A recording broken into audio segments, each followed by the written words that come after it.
नमस्कार फ्रेंड्स, कैसे हैं आप सब। आशा करती हूँ सभी बहुत अच्छे होंगे। मैं पूजा वेलकम करती हूँ आप सभी का आपके अपने यूट्यूब चैनल अंकित वास्तु ज्ञान में।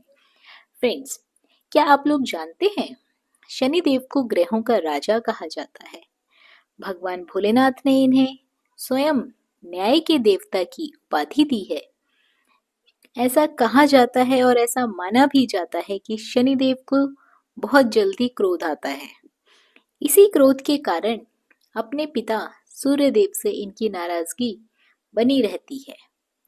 इनके क्रोध से बचने की कोशिश करते हैं हम सभी लोग, वरना हम सभी पे मुसीबतों का पहाड़ पड़ सकता है, टूट सकता है।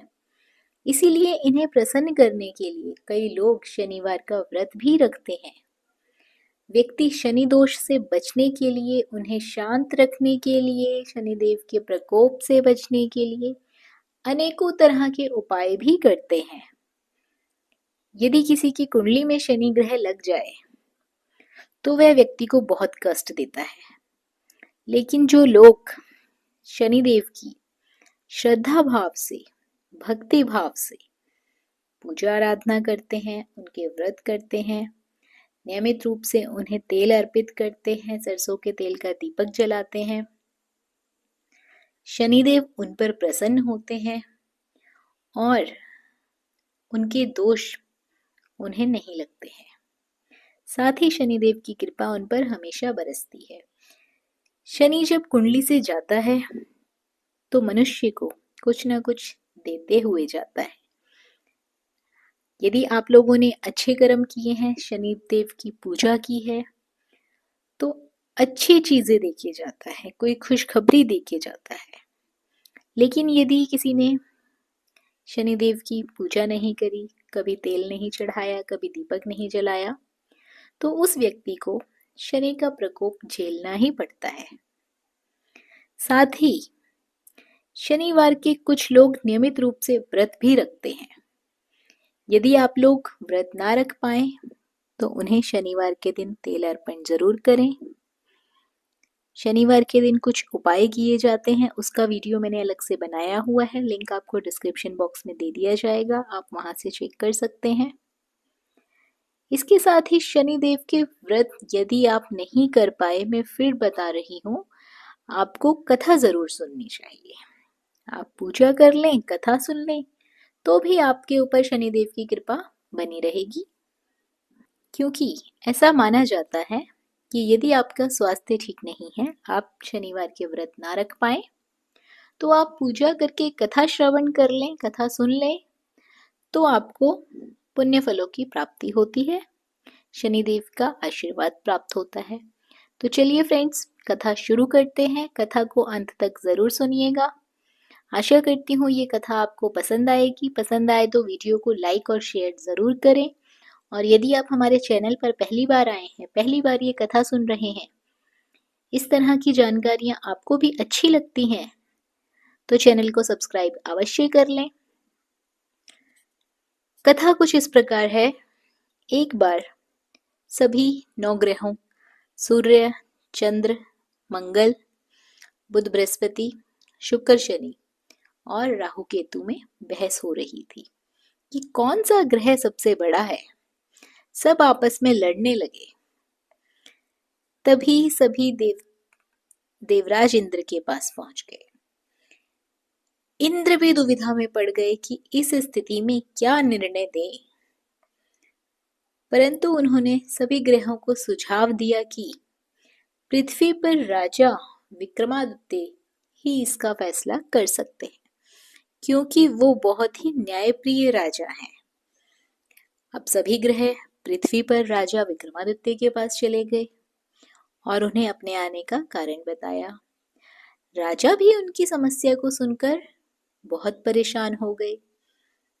उनका चिंतित होना भी लाजमी था, क्योंकि जिसको भी किसी से छोटा बताए वही गुस्सा कर जाए। अब राजा काफी सोच विचार में पड़ गए। सोच विचार करके उन्होंने एक उपाय निकाला। उन्होंने स्वर्ण, रजत, कांस्य, पीतल, शीशा, रागा, जस्ता, अभ्रक और लोहा, इन 9 सिंहासन का निर्माण करवाया। उन्हें उपयुक्त क्रम में रख दिया गया और सभी ग्रहों से निवेदन किया कि वे अपने अपने कर्म अनुसार सिंहासन पर आसन ग्रहण करें। शर्त रखी गई कि सबसे अंतिम में सिंहासन पर जो आसन ग्रहण करेगा वही सबसे छोटा माना जाएगा, जिसकी वजह से शनिदेव सबसे बाद में आसन प्राप्त कर सके और सबसे छोटे कहलाए। क्रोध के आवेश में आकर शनिदेव ने सोचा कि राजा ने ये सब जानबूझकर किया है। कुपित होकर राजा से कहा कि राजा, तू मुझे नहीं जानता। सूर्य 1 राशि 1 महीना, चंद्रमा 1.25 महीने, 2.25 महीने 2 दिन, मंगल 1.5 महीना, बृहस्पति 13 महीने, बुध और शुक्र 1-1 महीने विचरण करते हैं, लेकिन मैं 2.5 से 2.5 7 साल तक रहता हूं। मैंने बड़े बड़े का विनाश किया है। श्री राम की 6.5 आने पर उन्हें जंगल जंगल भटकना पड़ा था। रावण की आने पर लंका को बांदरों की सेना से उसको परास्त होना पड़ा था। क्रोधित शनिदेव ने राजा से कहा कि अब आपको सावधान रहने की जरूरत है। इतना कहकर शनिदेव कुपित अवस्था में वहां से चले गए। समय गुजरता गया और काल चक्र का पहिया घूमते घूमते राजा की 6.5 आ गई। तब शनिदेव घोड़ों को सौदागर बनाकर राजा के राज्य में गए। उनके साथ अच्छे नस्ल के बहुत सारे घोड़े थे। जब राजा को सौदागर के घोड़ों का पता चला तो अश्वपाल को अच्छे घोड़े खरीदने के लिए भेजा गया। अश्वपाल ने कई अच्छे घोड़े खरीदे। इसके अलावा सौदागर ने उन्हें उपहार स्वरूप एक सर्वोत्तम नस्ल के घोड़े का राजा की सवारी हेतु दिया। राजा विक्रमादित्य जैसे ही उस घोड़े पर बैठे, वह सरपट वन की ओर भागने लगा। जंगल के अंदर पहुंचकर वे घोड़ा गायब हो गया। अब क्या था, भूखा प्यासा राजा जंगल में भटकने लगा। अचानक उन्हें एक ग्वाला दिखाई दिया, जिसने राजा की प्यास बुझाई। राजा ने प्रसन्नता से आकर खुश होकर अपनी अंगूठी उस ग्वाले को देकर वे नगर की ओर चले गए। वहां एक सेठ की दुकान पर पहुंचकर उन्होंने जल ग्रहण किया। अपना नाम विका बताया। भाग्यवश उस दिन सेठ की खूब आमदनी हुई। सेठ खुश होकर अपने साथ उन्हें घर लेकर गया। सेठ के घर में खूंटी पर एक हार टंगा हुआ था, जिसको खूंटी निगल रही थी। कुछ ही देर पर हार पूरी तरह से गायब हो गया। सेठ वापस आया तो हार गायब था। उसे लगा कि वीका ने ही उसे चुराया है। सेठ ने वीका को कोतवाल से पकड़वा दिया और दंड स्वरूप राजा उसे चोर समझकर हाथ पैर कटवा दिए। अपंग अवस्था में उसे नगर के बाहर फेंकवा दिया गया। तभी वहां से एक तेली निकल रहा था, जिसको वीका पर दया आ गई। उसने वीका को अपनी गाड़ी में बिठा लिया और वीका अपनी जीप से बैलों को हाँकने लगा। कुछ समय के बाद राजा की शनि दशा समाप्त हो गई। वर्षा काल आने पर वीका मल्हार गाने लगा। एक नगर की राजकुमारी मन भावनी ने मल्हार सुनकर मन ही मन प्रण कर लिया कि जो भी इस राग को गा रहा होगा वह तो उसी से विवाह करेगी।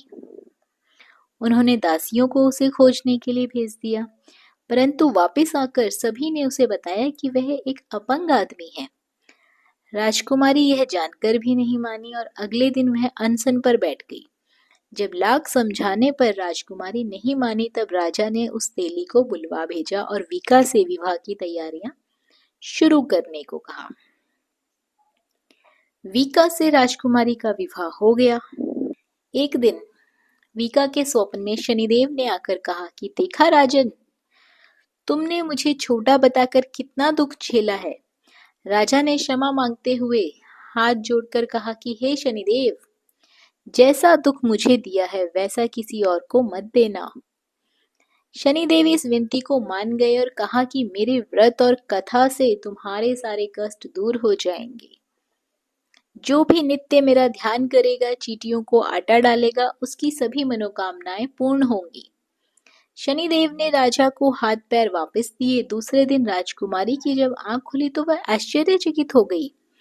वीका ने मन भावनी को बताया कि वह उज्जैन का राजा विक्रमादित्य है। मन भावनी खुशी से फूले नहीं समा रही थी। राजा और नगरवासी सभी अत्यंत प्रसन्न हुए। सेठ ने जब ये बात सुनी तो पैरों पर गिरकर क्षमा मांगने लगे। राजा ने कहा कि ये सब मुझे शनिदेव के प्रकोप से प्रभाव से हुआ था, इसमें किसी का कोई दोष नहीं है।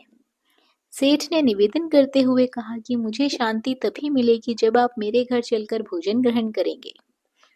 सेठ ने कई प्रकार के व्यंजन से राजा का सत्कार किया। जब राजा भोजन कर रहे थे तभी जो खूंटी हार निकल कर गई थी, वही खूंटी अब हार को उगल रही थी। सेठ ने अनेक मोहरे देकर राजा का धन्यवाद किया और अपनी कन्या श्री कुंवारी से प्राणी ग्रहण करने का निवेदन किया। राजा ने सहर्ष स्वीकार कर राजा अपनी दोनों रानियों मनभावनी और श्री कुंवारी को लेकर उज्जैन नगरी लौट गए।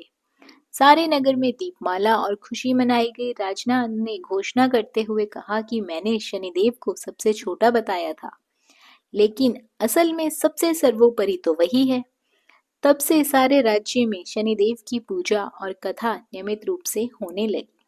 सभी लोग उनकी पूजा करने लगे, कथा सुनने लगे। सारी प्रजा के बीच खुशी और आनंद का वातावरण बन गया। शनिदेव के व्रत की कथा जो भी व्यक्ति सुनता है या पढ़ता है, उसके सभी दुख दरिद्र दूर हो जाते हैं। शनिदेव की उन पर कृपा बनी रहती है। तो फ्रेंड्स, आशा करती हूँ ये कथा आपको पसंद आई होगी। उम्मीद करती हूँ कि शनिदेव की पूजा भी आप भी लोग भी करेंगे ताकि हम सबके कष्ट दूर हो सके। शनिवार के दिन सरसों का तेल शनिदेव को अर्पित किया जाता है। एक दीपक जरूर जलाएं, उसमें काले तिल, काली उड़द, काली दाल और एक सिक्का शनिदेव को जरूर अर्पित करें। ऐसा करने से शनिदेव के प्रकोप से बचा जा सकता है। अन्य उपायों के लिए आप हमारी दूसरी वीडियो देख सकते हैं। तो फ्रेंड्स, वीडियो को लाइक और शेयर करना बिल्कुल ना भूलिए। साथ ही चैनल पर पहली बार आए हैं तो चैनल को सब्सक्राइब कर लीजिए। धन्यवाद।